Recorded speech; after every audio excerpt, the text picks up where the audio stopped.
দেশের ক্রিকেটে ঠিক কতটা ভয়াবহতা চলছে তার একটা ছোট্ট উদাহরণ তাওহিদ হৃদয়ের পোস্ট ডিলিট করা। সিএ স্পোর্টস তাওহিদ হৃদয়ের নতুন স্পন্সর, যেটি হৃদয় তার অফিসিয়াল ফেসবুক পেজে একটি পোস্টের মাধ্যমে জানায়। এই পোস্টটিতে তামিম ইকবালের প্রতি কৃতজ্ঞতাও প্রকাশ করেন তিনি। ব্যাপারটা কিন্তু খুবই সাধারণ একটা বিষয় হওয়ার কথা ছিল, তবে বিপত্তিটা ঘটল হঠাৎ করে হৃদয় যখন তার পোস্টটি ফেসবুক থেকে সরিয়ে নিল। হ্যাঁ, পোস্ট করার পর হঠাৎ করে সরিয়ে নেওয়ার যে ব্যাপারটা, সেটা অবশ্যই একটা সিরিয়াস ইস্যু। মানে একটাবার ভাবুন যে হৃদয়ের মতো একজন প্লেয়ার এই পোস্ট করে সরিয়ে কেন নেবে? কিসের ভয়ে, কিসের এত চাপ? জি হ্যাঁ, দেশের ক্রিকেটের ভিতরে ভয়ঙ্করভাবে একটি নোংরা রাজনীতি ভর করেছে।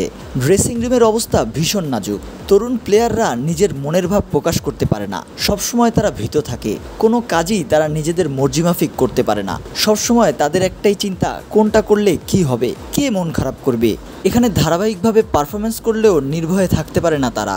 হৃদয়ের কথাই ধরুন না, নিয়মিত ছেলেটা রান করছে, দলের সবাই যখন ব্যর্থ তখন তিনি ধারাবাহিকভাবে দারুণ কিছু ইনিংস খেলে যাচ্ছেন, তবুও XYZদের জন্য তার ভীত থাকতে হয়। বাংলাদেশ দল আর আগের সেই দল নেই, দলটা একেবারেই বোধহয় শেষ হয়ে গিয়েছে। আহা, একটা সময় কি দারুণ সময় ছিল আমাদের, কিন্তু এখন পুরো ছত্রভঙ্গ একটা দল, একতা নেই, যেন কিছুই আর অবশিষ্ট নেই আমাদের। তাই উপসংহারে বলতে হয়, আমাদের ভুল কি এই দেশের ক্রিকেটকে ভালোবাসা? তবে কি এমন স্বার্থে বাঙালিদের আবেগ নিয়ে খেলা? Ilias Ali, news desk, BD press box.